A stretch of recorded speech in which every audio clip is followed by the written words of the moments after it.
This documentary examines a real criminal case involving murder and systemic investigative failures. No graphic details are shown, but what investigators found beneath a quiet suburban home would shock an entire nation. A man who hosted parties, a neighbor who seemed trustworthy, a house that looked ordinary, and beneath it 33 bodies hidden in silence. This is not just the story of John Wayne Gacy. It's the story of how an entire system failed to stop him. In the 1970s, Norwood Park, Illinois, was the very definition of normal. It was a classic American suburb, filled with tree-lined streets, hard-working families, and neighbors who knew each other by name. At 8213 West Somerdale Avenue lived a man who seemed to embody this very spirit. John Wayne Gacy. He was a successful contractor, a familiar local businessman, and a community volunteer who was always present at local events. He wasn't hiding in the shadows or living as a recluse. In fact, he was everywhere, a visible and seemingly integral part of the community fabric.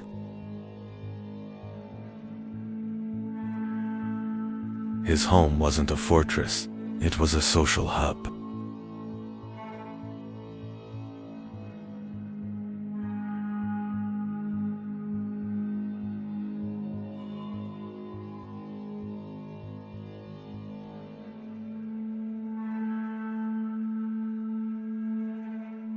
His parties were the talk of the town, filled with food, drink, and laughter.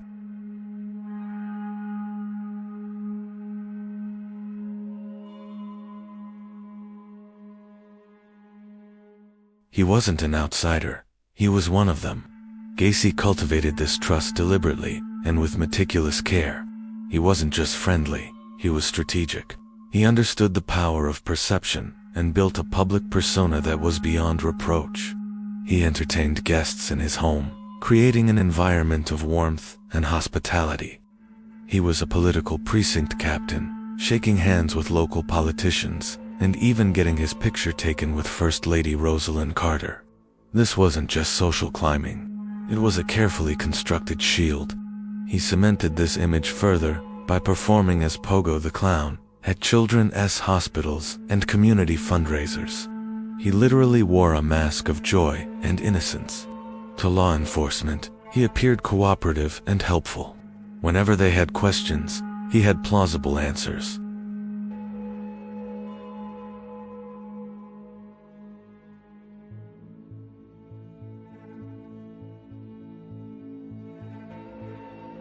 This carefully curated image made the warnings that followed easier to dismiss. The idea that this man, this community leader, could be harboring a dark secret was not just unlikely. It seemed utterly impossible. How could a man so visible, so integrated into the fabric of their lives, be anything other than what he appeared to be? His public performance was his greatest defense.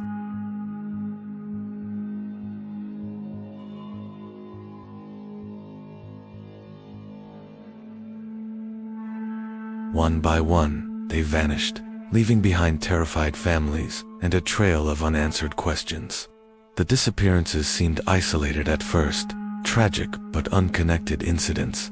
However, a closer look revealed a chilling pattern. Many of these young men were last seen near Gacy's home. Some had worked for him on his construction crew, drawn in by the promise of good pay. Others had brief, unsettling encounters with him that raised alarms for their friends and family. The common thread in so many of these cases was John Wayne Gacy. Frantic families went to the police, desperate for answers. They reported their sons missing and shared every detail they could remember. Witnesses came forward, mentioning Gacy's name and his interactions with the missing boys. Quietly, the patterns began to form on paper, a map of disappearances that all pointed back to one address on Somerdale Avenue. But investigators, time and again, treated the disappearances as individual cases of runaways. They saw troubled teens, not victims. The thought that a respected homeowner and businessman could be responsible for a string of abductions felt too far-fetched, too monstrous to be true. The system was looking for runaways, not a predator hiding in plain sight. There were so many warnings that went nowhere, It wasn't just the disappearances. There were direct complaints and official reports detailing suspicious and predatory behavior. Young men who had escaped uncomfortable situations with Gacy told their stories. Parents made allegations directly to the police, pleading for them to investigate this man who seemed to have a dangerous interest in their sons. But each time, the investigation stalled. Gacy, practiced and confident, would deny any wrongdoing. He would charm the officers, seem cooperative, and present himself as the victim of baseless rumors. He passed background checks with flying colors. His political connections and community standing provided a powerful buffer. Each warning, when viewed in isolation, was dismissed as a misunderstanding, an exaggeration, or an unfounded accusation.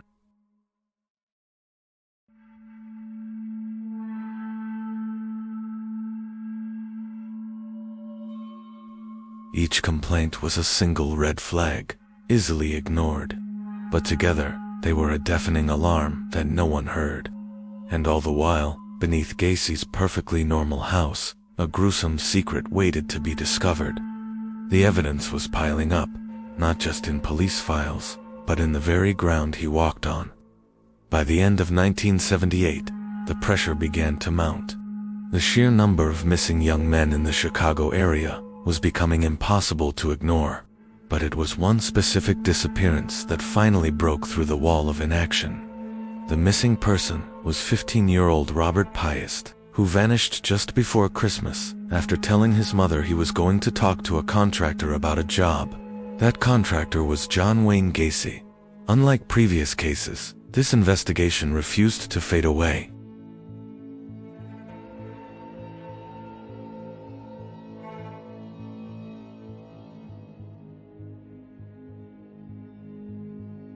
They began a 24-hour surveillance of Gacy, tightening the net around him. What they would find next would not only solve the case of the missing boys, but would expose one of the most horrifying crime scenes in American history and force a nation to confront the monster who had lived among them. When 15-year-old Robert Piest vanished after a conversation with a local contractor named John Gacy, the police finally broke their pattern. Unlike the cases that came before, this time was different.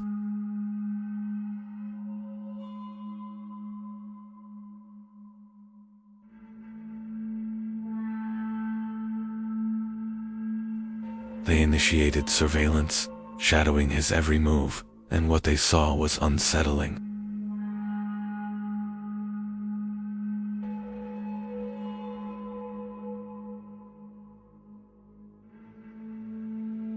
This wasn't just a man going about his business. It was someone trying to appear normal while hiding something significant. And then there was the smell. For years, neighbors had complained about a foul, persistent odor coming from his house on Summerdale Avenue. They'd dismissed it as dampness, backed-up plumbing, or a dead animal. But now, with a boy missing and Gacy at the center of the investigation, that smell took on a new, horrifying meaning. This time, the police didn't walk away. They obtained a search warrant, determined to find out what was really going on inside that seemingly ordinary suburban home. Beneath Gacy's house was a crawl space, a dark, cramped area not designed for storage or easy access. It was a place you wouldn't go unless you absolutely had to.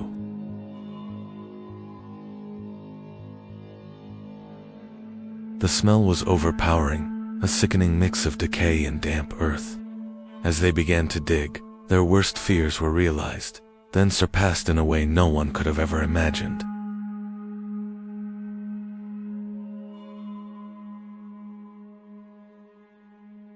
The work was slow and grim.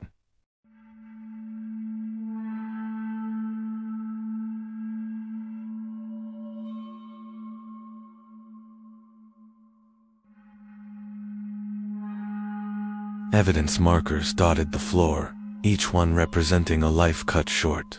The crawl space became a map of unspeakable horror.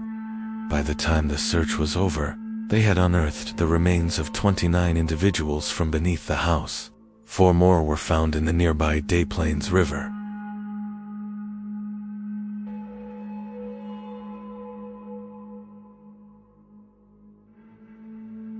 And even after all the digging, some of their identities remained a mystery, their families left to wonder forever.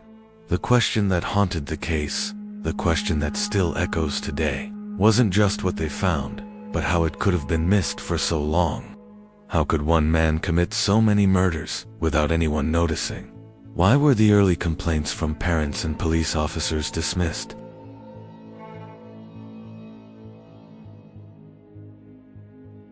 And most disturbingly, why did the community's trust in a friendly, outgoing local businessman outweigh the mounting evidence against him? Gacy was a master manipulator. He was a popular figure, a Democratic precinct captain, a contractor who hired local teens, and even performed as Pogo the Clown at children's parties. He was a pillar of the community, or so it seemed. This public persona was his greatest weapon. It created a shield of credibility that deflected suspicion. When a young man who worked for him went missing, people believed Gacy's stories. When police questioned him, his confident denials and clean-cut image were often enough to send them on their way. Internal reviews conducted years later acknowledged these systemic failures. They admitted that biases, a lack of communication between police departments, and a simple unwillingness to believe that such evil could exist in their midst, allowed Gacy to continue his killing spree for years.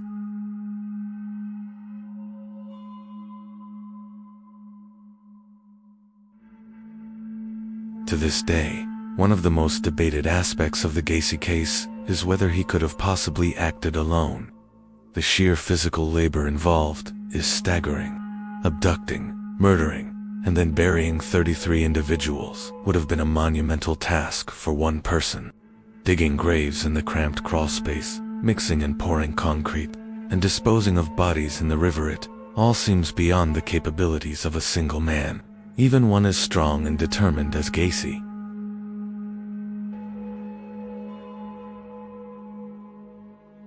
But inconsistencies in his stories and the logistics of the crimes have always fueled speculation.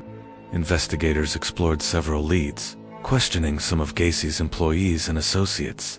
One employee, Michael Rossi, was even granted immunity to testify, but his story kept changing and ultimately led nowhere concrete.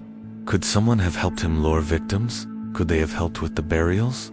Why were some victims found in the river, while most were buried under the house? Did the method change because he lost an accomplice?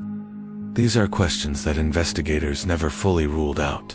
But with no definitive evidence and Gacy taking his secrets to the grave, some questions were buried with him. Others remain open, a haunting reminder that we may never know the full story.